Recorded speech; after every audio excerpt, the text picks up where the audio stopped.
just wanted to put it on the side thing there. Got the list on the back. So this is a copy. I must have. I will.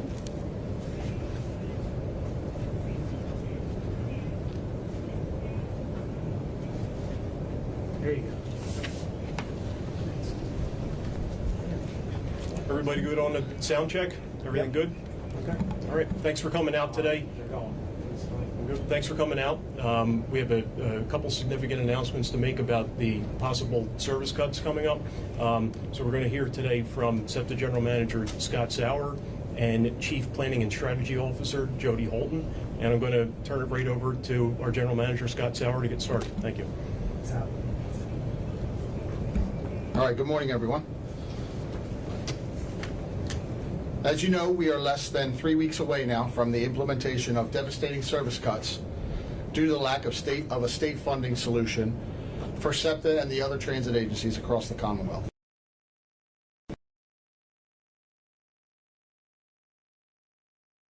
Without a funding resolution.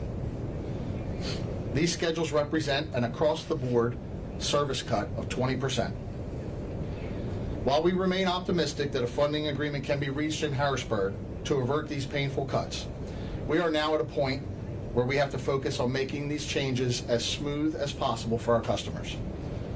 And in order for us to ensure that we have our frontline personnel ready, along with a multitude of support and back-end functions that are necessary to ensure a safe and orderly transition, for a big change like this, we have to set a deadline for implementation.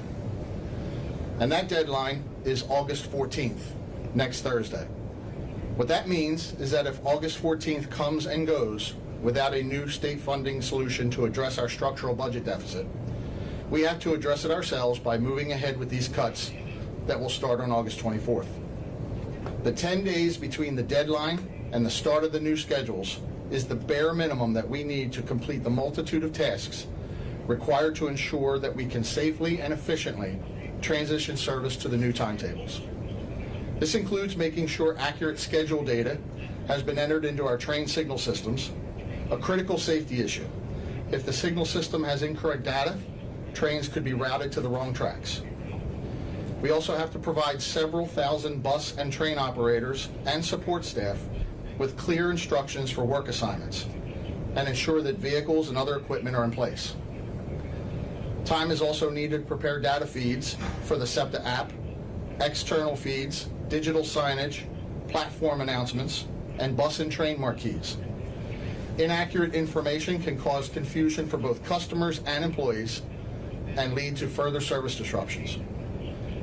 Because of the unprecedented cuts that our riders are facing, I've tasked our planning and operations teams to collapse the schedule implementation timeline so that we could allow for as much time as possible so that a funding agreement could be reached before we have to move forward.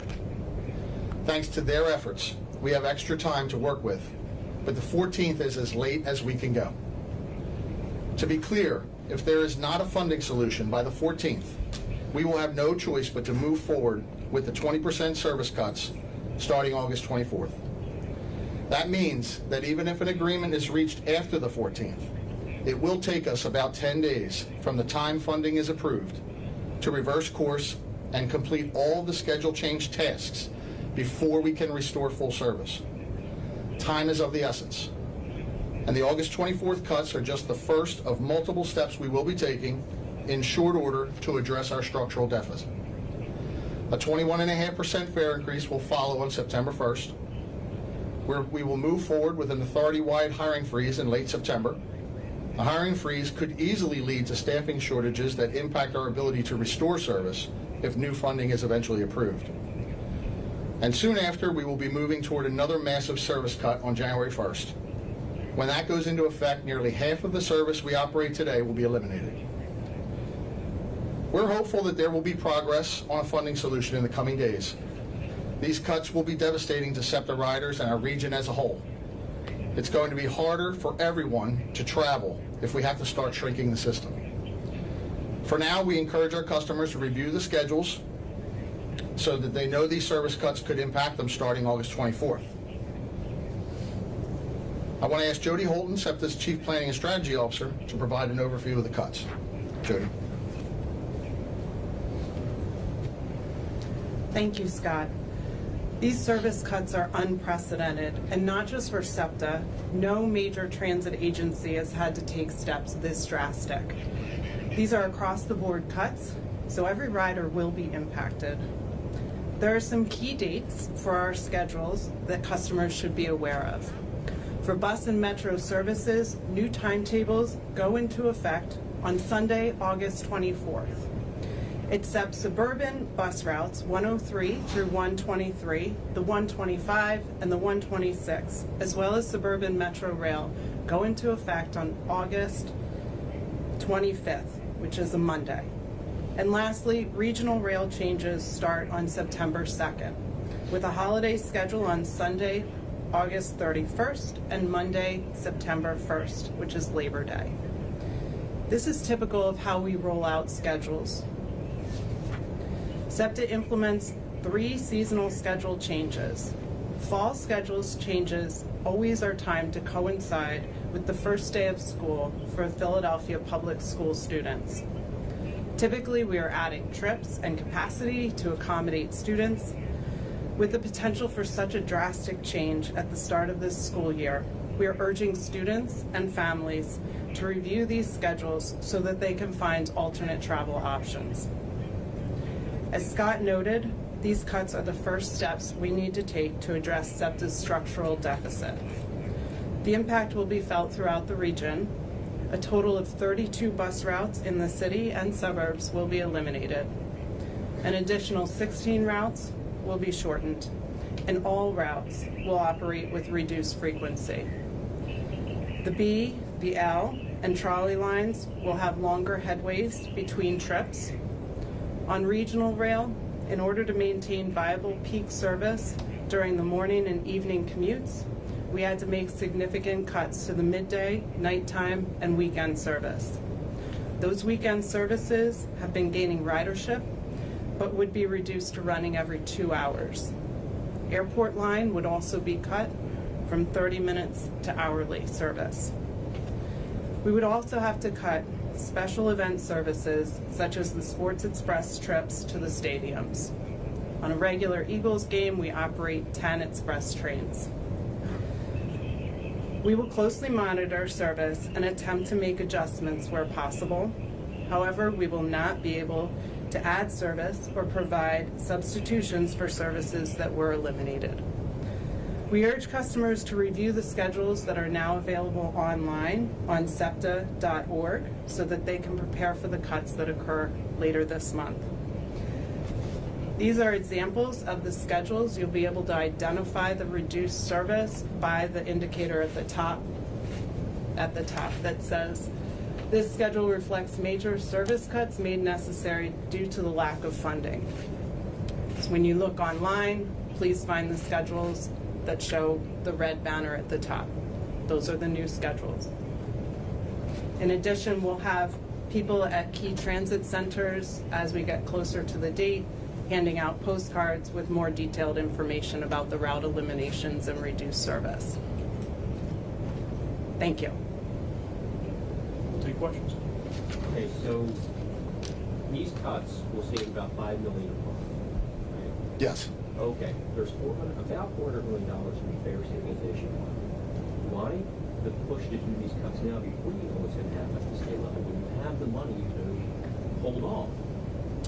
Yeah, that's a bit of a misnomer. The Stabilization Fund gets used every day, and it fluctuates every day. So while it may say 400 today, that drops precipitously throughout the year. And at the end of this current budget fiscal year, when we get to the very end, we are going to remove $113 million from our Stabilization Fund to close the budget gap to balance. So we can never zero that Stabilization Fund out. So we are going to pay for capital projects. We are going to pay for our day-to-day operating service while we wait for the funding that we get ordinarily from the state and from the federal government. Yeah, but you wouldn't be zeroing it out if you're taking $5 million and $100 million to forestall all these costs that are going to affect everybody in the region. Can't you just do that and wait for this at least a month to see if the state budget's going to be finalized and what you're going to get, and then move forward? Yeah, I mean, we've been waiting 2 years for a solution from Harrisburg. So 1 more month, 1 more year, 2 more years.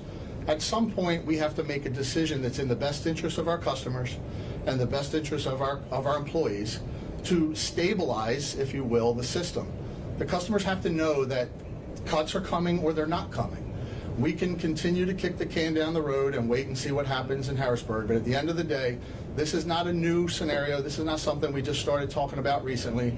This is something we've been talking about for 2 years, and at some point we have to make decisions that are in the best interest of our riders. And Scott, does the setting of an August 14th deadline, does that move the urgency needle in any way? Have you heard from Senator Pittman or the House and Senate leadership about the announcement of this deadline?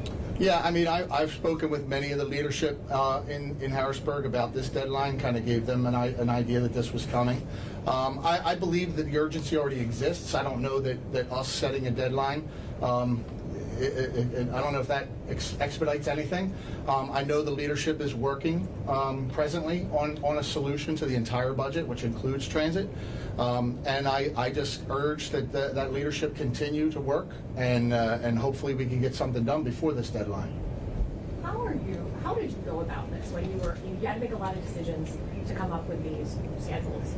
Did you go about it saying, let's create as little pain as possible, or did you want people to feel the pain to maybe push to get a solution? No, we did not have any intent to inflict any pain whatsoever on our customers. Everything that we've done up to this point was out of necessity. The decisions we made to phase in service cuts were really made with the customer in mind. We wanted to, when we first put our budget together, before it was released publicly, we were trying everything we could to minimize the amount of cuts and the amount of pain, if you will, that would be inflicted on our riders. We couldn't balance the budget that way. So what we found out is a bit of a compromise. We did some smaller cuts in the beginning, small by the rest of the budget standards, but big by our customer standards. And then we brought in the rest in the second part of the year, and then we still have to dip into our stabilization fund to close the budget. We've tried everything we can to do this without cutting service or raising fares. And unfortunately, we've reached that threshold where we can't turn back. Does this leave any black holes in certain neighborhoods or regions, or any complete, just no more SEPTA service in certain zip codes? You want to talk about how we came to this? Right. So we developed this 20% service cut with an eye to if there was any available alternate transit service. We looked at making sure that, if we eliminated a route, there might be another option for someone. We did eliminate routes starting with those that had 300 riders or less. So you either have alternate service or it's as minimum an impact as we could possibly manage. In addition, the rest of the cuts are sort of spread evenly across the entire region. So no county, no municipality should feel more cuts than any other. It should all be about 20% across the region. What's the furthest amount of space that somebody has to travel from their old transit stop to their new transit stop? Is there any calculation on that? I think this is where the tools on the website will be helpful, because we have so many riders, over 800,000 riders a day, so figuring out each one of their trips and how they'll be impacted is easier done by going on the website. By Friday, we will have a trip planner available, so you can put in the addresses that you want to go to and from and determine the best route. And it'll indicate whether or not you have to walk a substantial distance. Most services, like I was saying, if they had alternative service nearby, it's not that far. It's not that much farther of a walk. It just might be a longer wait for the service to come.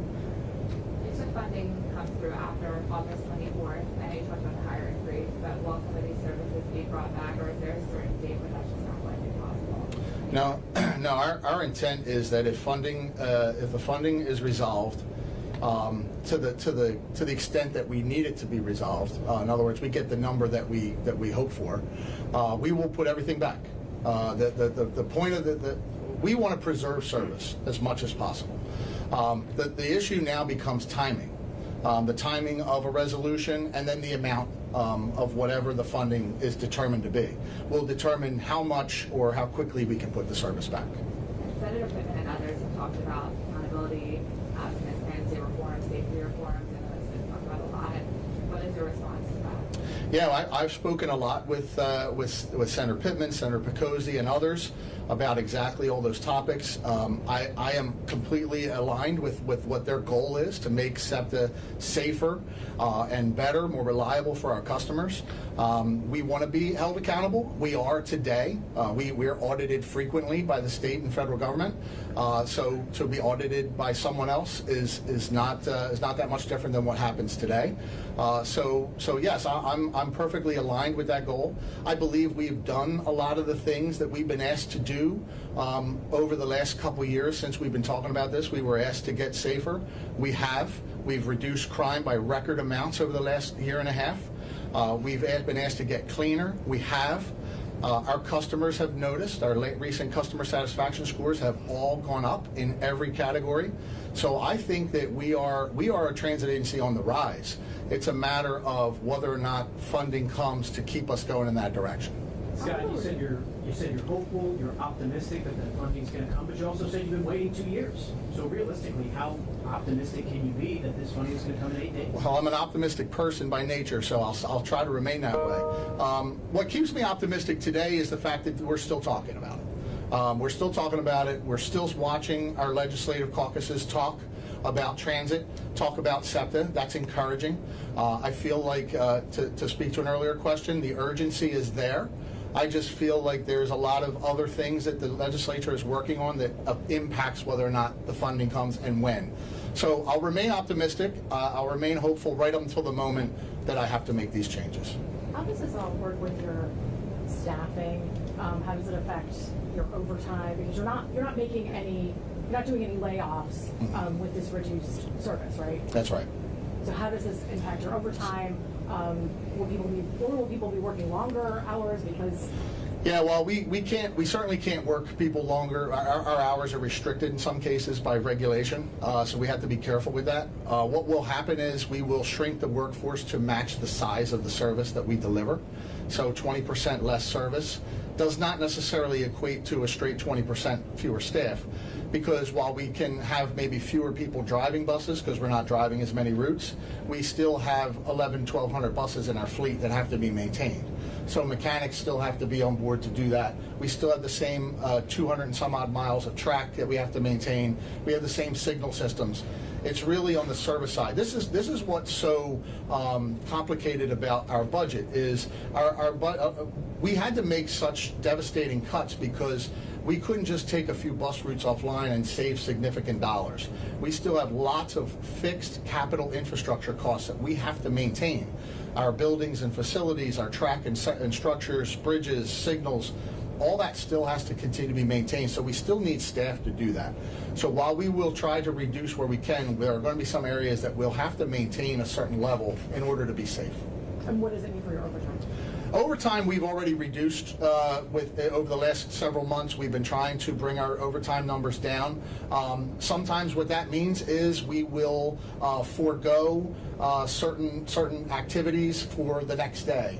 And that may impact whether or not that particular bus or train goes out the next day because we've kind of delayed whatever is necessary to make it run. But that delay doesn't mean we ever do anything that's unsafe. We will just delay that vehicle or that asset from moving. And that's all that means. I have an aside question about the Federal Transit Administration asking SEPTA now to report on the storage of its buses following the June 5th fire. Can I get your reaction on that and your response? Yeah, I mean, we've been taking steps since that fire to remove those vehicles from the property. We've made it as safe as we can make it presently. We are working with an organization now to remove the batteries and get them off site. That is the obstacle that we have kind of in front of us. That's a hazardous materials disposal. So we're working to do that. Yes, we'll provide the Federal Transit Administration all the information that they need. We're still investigating the precise cause of the fire. But whatever the FTA needs to have to be informed on this, we will certainly provide them. Just to follow up yeah. off that, you're working with a company now to remove those batteries. Were those batteries on board the buses when these fires happened? Yes, the batteries were on the vehicles, however, they were all disconnected. So we were working on under the advice of Proterra, of the manufacturer, on how to store them. We followed those instructions, and the fire occurred. That's why I said we're still trying to figure out why. But now we want to get the batteries completely off-site. Thank you. You're welcome. Scott, on these looming service cuts, just what's the message to riders today? The message to riders is keep sounding the alarm. Let your voice be heard. Call your legislators. Tell them how important this is, because now it's real. Now it's real. We have real schedules. We have real cuts. This is going to happen. It's unfortunate that it's going to happen, but this is real now. So let your voice be heard and tell people how important this is to you. It's not just a SEPTA problem. I know that's what we're talking about because that's where we are, but this is statewide. Every transit agency is going to be faced with this dilemma. If not already, then they will. So let your voice be heard. All right. Thank you. Thank you. Thank you.